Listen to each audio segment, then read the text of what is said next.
Bismillahirrahmanirrahim. Assalamualaikum warahmatullahi wabarakatuh dan salam sejahtera. Sehat anak-anak cikgu semua?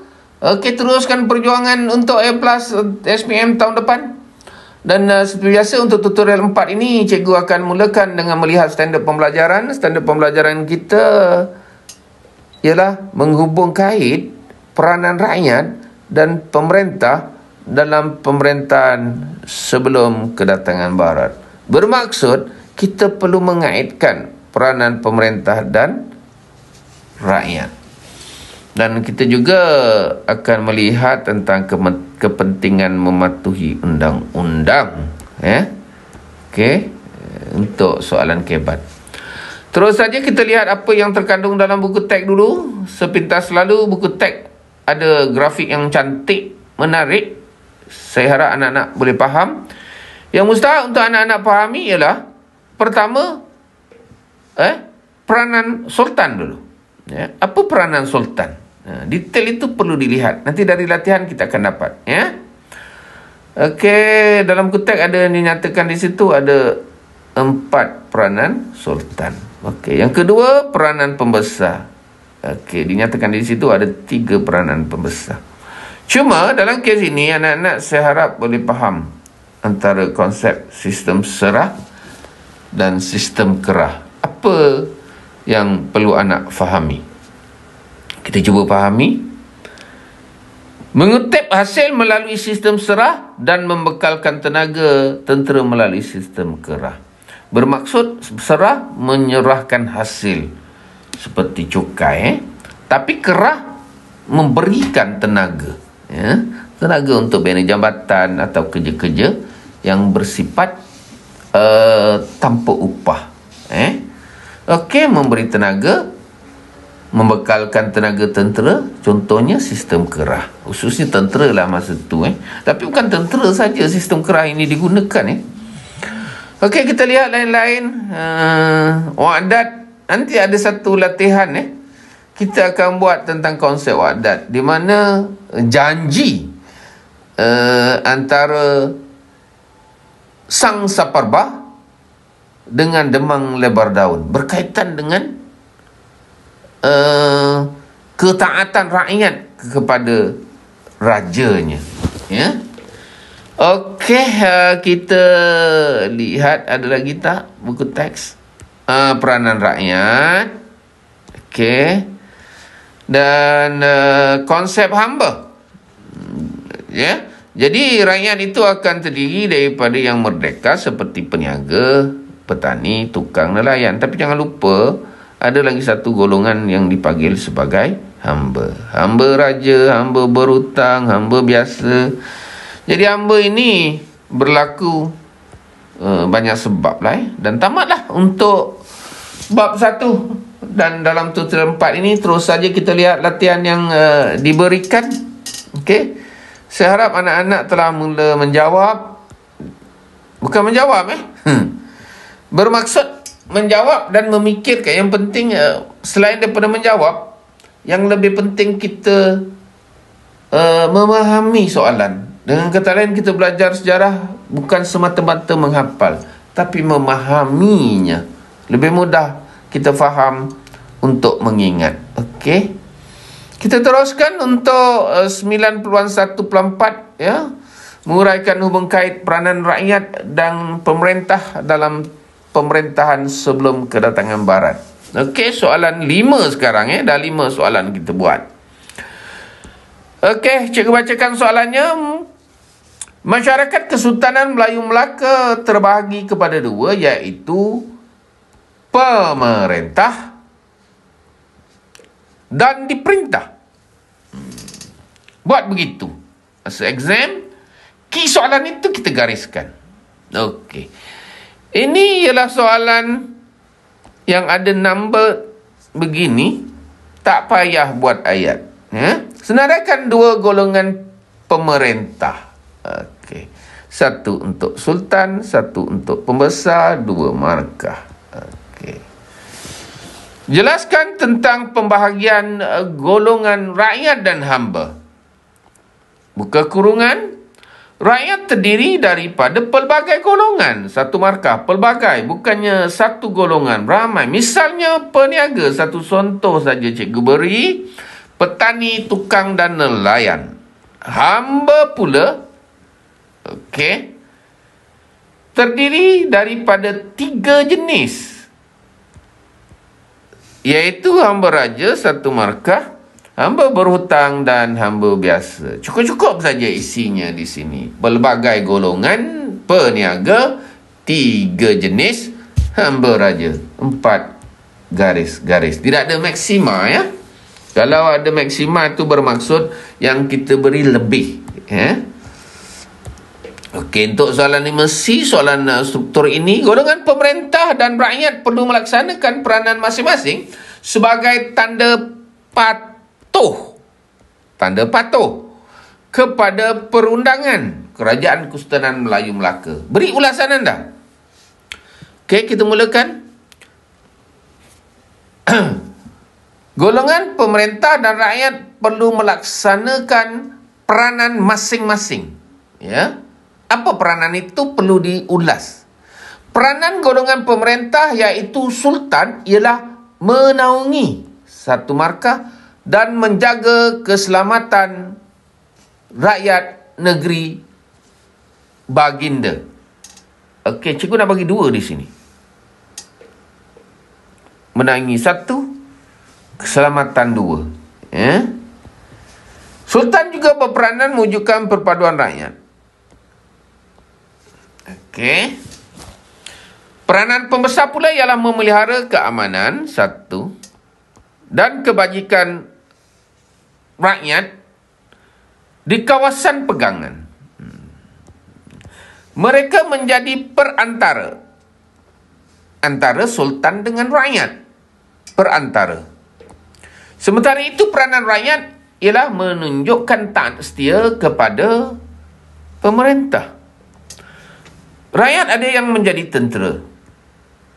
Tentera 1 selain menjadi petani dan peniaga. Yang ini cikgu beri 1. Okey. Kalau nak dapat lebih dari itu, kena huraikan. Anda kata soalan esei saya minta, anak-anak bolehlah huraikan tentera, petani.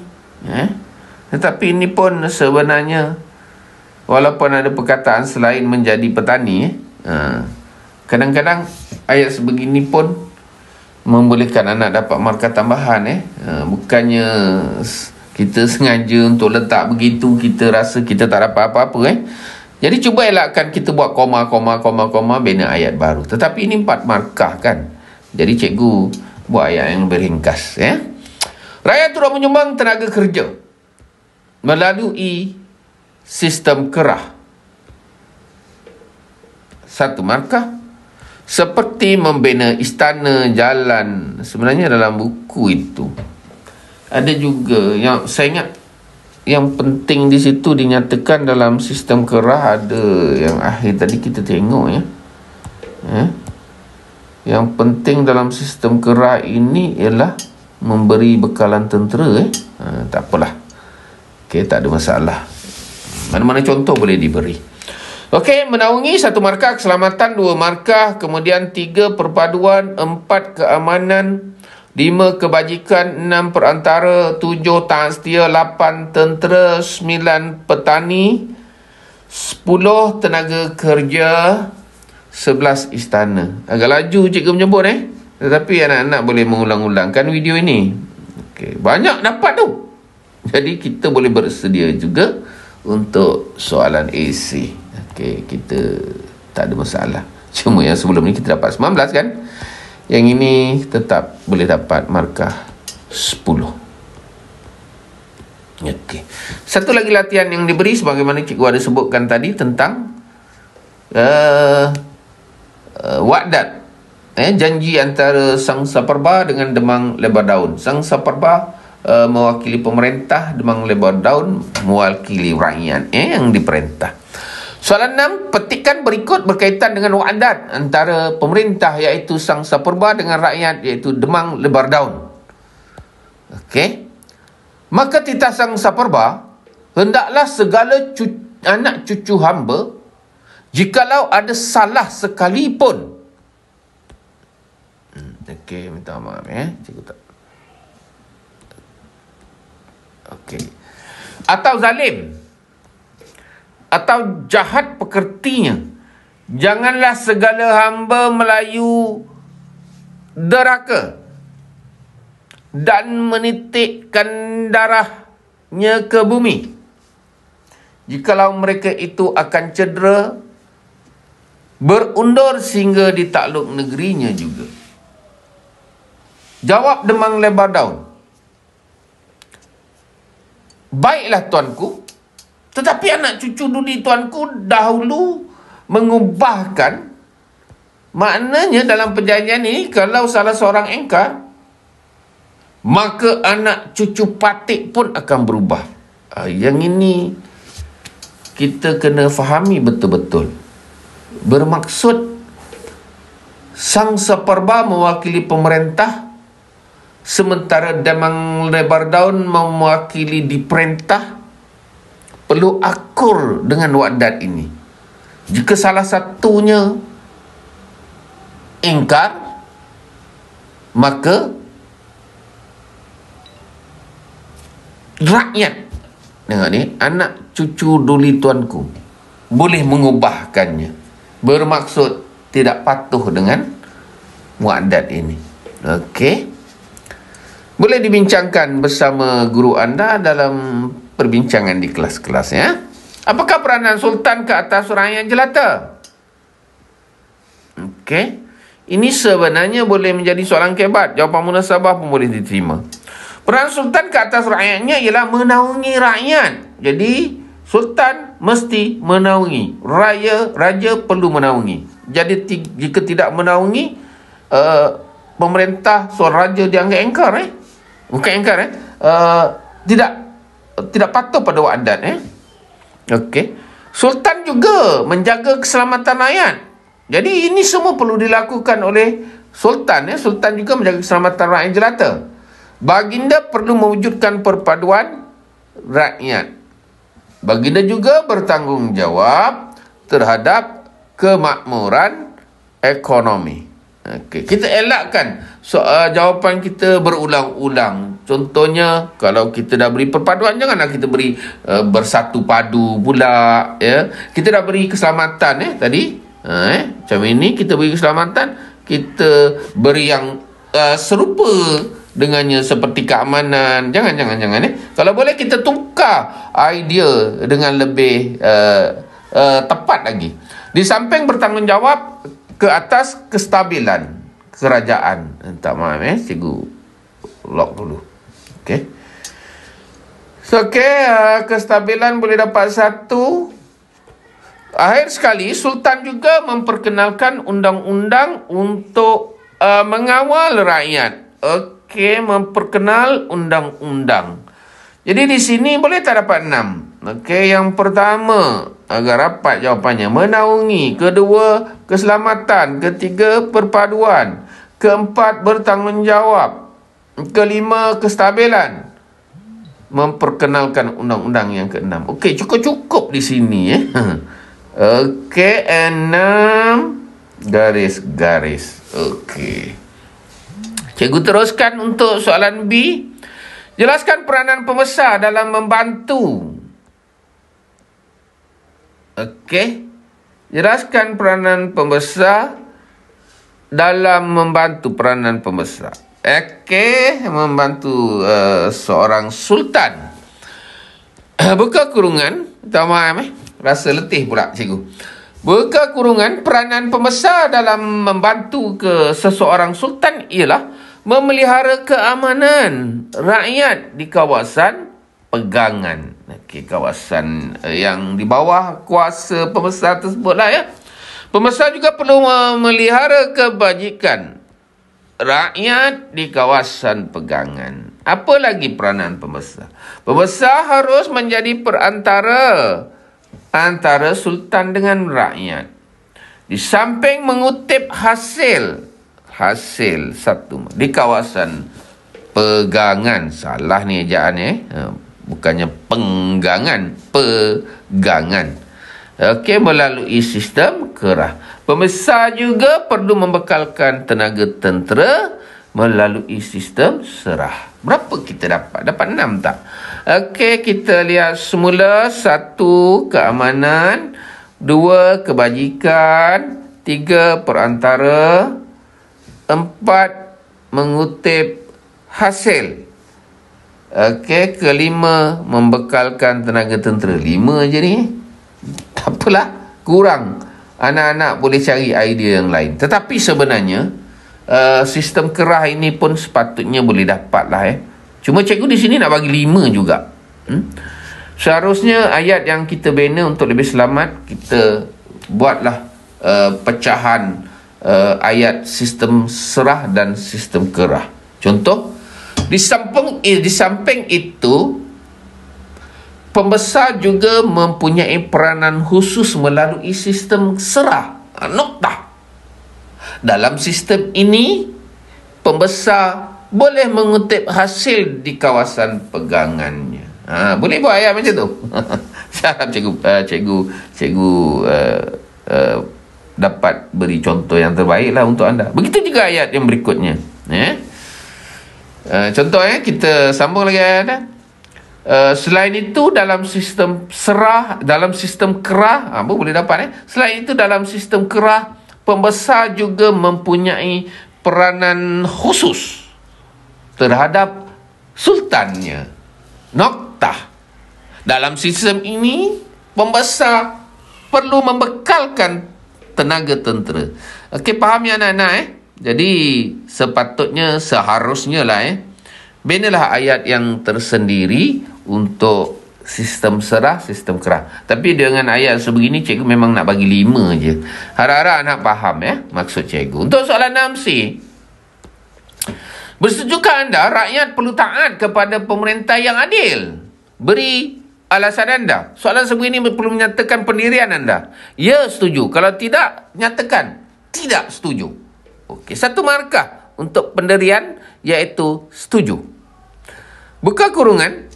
Rakyat perlu taat kepada pemerintah adil. Salah ni bukan salah tertinggal ni perkataan yang rakyat perlu taat kepada pemerintah. Maaf, salah lagi. Di sini sebenarnya okey. Rakyat perlu taat kepada pemerintah yang adil kerana ia adalah bukti kesetiaan. 1 markah kesetiaannya kepada pemerintah.